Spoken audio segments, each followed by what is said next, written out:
er vi klar med dag 4 på en glohed lørdag eftermiddag. Goddag. Er vi klar til fjerde dagen, mens vi står i kø her? Totalt klar. Er det fjerde dagen? Det er fjerde dagen. Sådan. Vi giver aldrig op. Nej. Vi skal høre Alien Ant Farm. Yes. Så skal vi selvfølgelig høre Slipknot. Selvfølgelig. Og højdepunkt. Ja. Jeg kan fandme ikke huske, hvad ellers har på programmet, men masser. Masser af det, og bare fest og hygge. Tak. Hej. Skal vi lige høre her? Er vi klar til sidste dagen? Det er jeg i hvert fald. Yes. Hvad skal vi høre? Fadøl og fest. Ja, ved du hvad? Det er fandme opskriften. Skal vi lige høre jer to, der står her? Ja. Hvad skal vi høre? Vi skal høre Powerwolf, det glæder vi os mega meget til. Powerwolf, ja. Yes. Og ellers? Ja, hvad kommer der ellers? Slipknot, ja, selvfølgelig. Ja, selvfølgelig. Og er det jeres fjerde dag? Ja. Yes. Er vi træt? Ja. Er vi træt? Ja. Ej, vi var klar en dag mere, kan vi ikke det? Ja. Så er spørgsmålet, om vi er klar herfra. Ja, jo. Spørg lige igen. Jo, jeg er pivklar. Sådan der. Jo, er vi ikke det? Jo. Men der er kraftstejle med varmt. Men I har noget vand, og det skal vi huske at drikke, ellers så dør vi. Ellers dør vi. Og jeg har læst, at man skal huske at tage solcreme på, ellers så... Det ved jeg ikke. Ellers så brænder vi.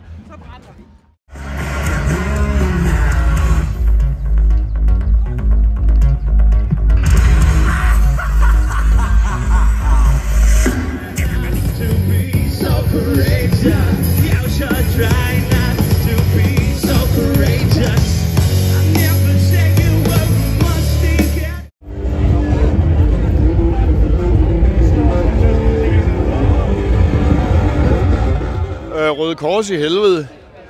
Syr din vest. Satans flot. Lad os lige prøve at se, hvad det er for noget. Hvad foregår der her? Ja, vi syr jo patches på, for dem, der har brug for det. Yes. Og så donerer de til Røde Kors. Okay. Så ja, hvad koster et patch at få syet på? Ja, det bestemmer man jo selv i forhold til, hvor meget man vil donere til Røde Kors. Så alt går til, hele baduljen går til Røde Kors? Køber patchene det andre steder. Ja. I nogle telte om bagved. Yes. Og så kommer de her og får det syet på. Ja. Og mod, at de donerer. Har I travlt? Mega travlt. Vi har stoppet for indtag lige nu, fordi vi kan ikke nå at få leveret det hele. Præcis. Må den der t-shirt, du har på der, må vi lige se den? Prøv lige at se her. Nørklerne. Og der er også en brik. Ej, hvor er det helvedes godt håndarbejde. Metal tone. Okay. Ja. Det er...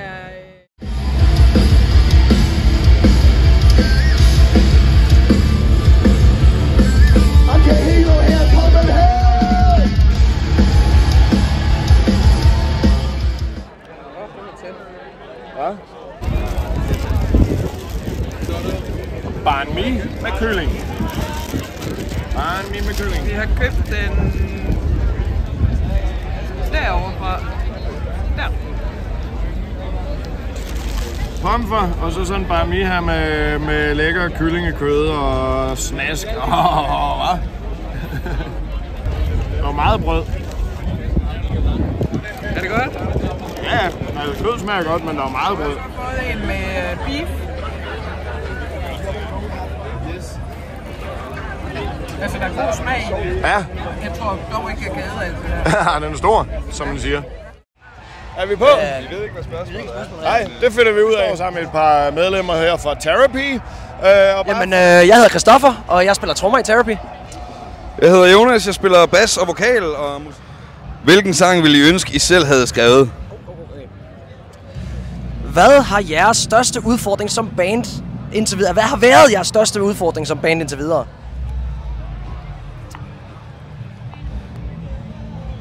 Hvad er det mærkeligste, nogen har råbt til jer fra publikum? Hvem bruger længst tid foran spejlet, før I går på scenen? Ja, tak for det.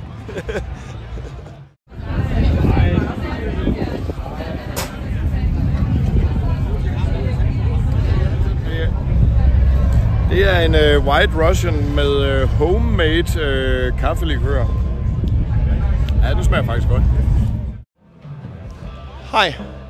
Vi er i ribben i hængekøjeland. Og nu prøver vi lige at gå ud den her vej her, fordi det har vi ikke rigtig prøvet før.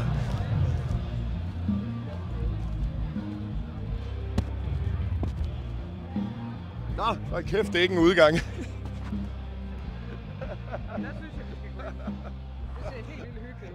Det var sgu ikke en udgang, den er deromme. Ja, vi er gode. Vi prøver lige at prøve, at vi er faret vildt for helvede.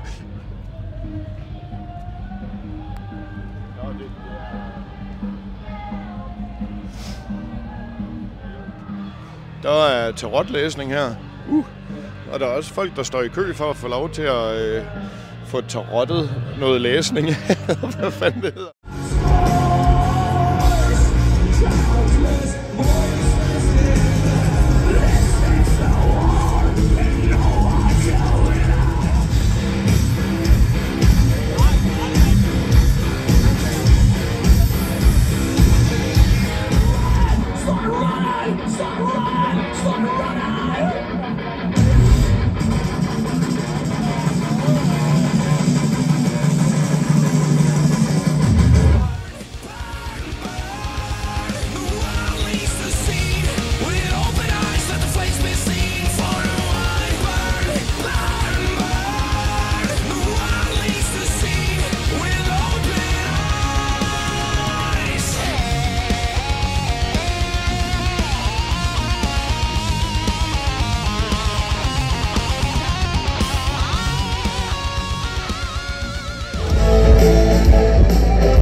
Hej, Martin for helvede.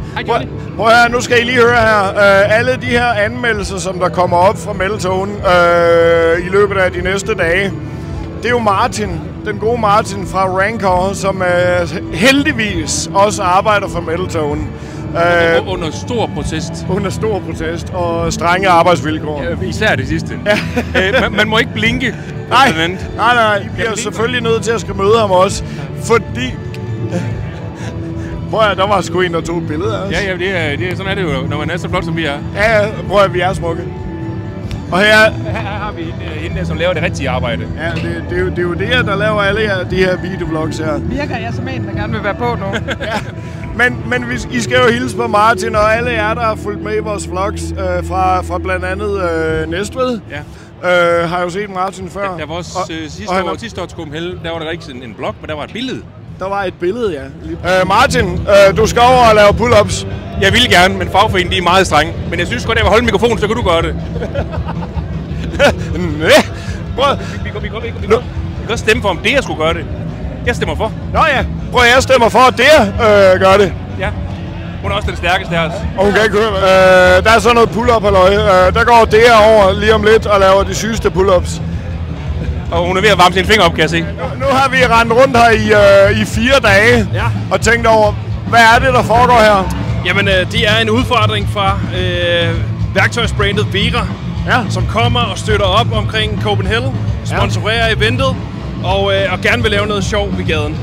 Ja. Vi vil gerne lave noget aktiviteter, vi vil gerne vise vores værktøj, og så vil vi gerne møde det dejlige publikum, der er på Copenhagen i år. Så hvad skal vi enten nu have Martin eller Deas, der filmer til at lave det her? Jamen, challengen går ud på, at vi skal op og hænge den her, så længe som vi overhovedet kan.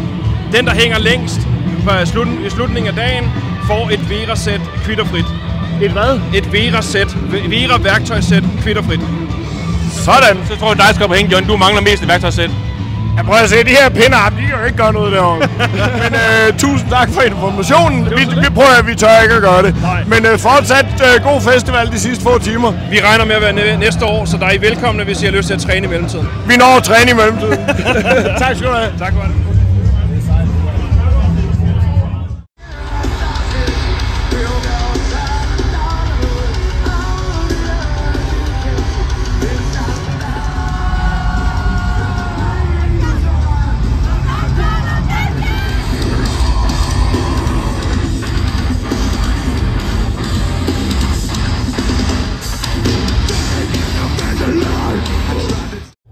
Copenhagen 2025 er slut, og vi er på vej hjem. Det har været varmt. Blæsende og varmt. Blæsende og varmt. Shout out to Copenhagen for en ren festival. Altså det er helt, lige meget hvor man kommer, ingen affald, der ligger ingenting, alt er rent gjort toiletter. Vi har vist jer rundt på festivalen over de her 4 dage med vores vlogs. Der er mange ting, vi simpelthen ikke har nået at vise jer.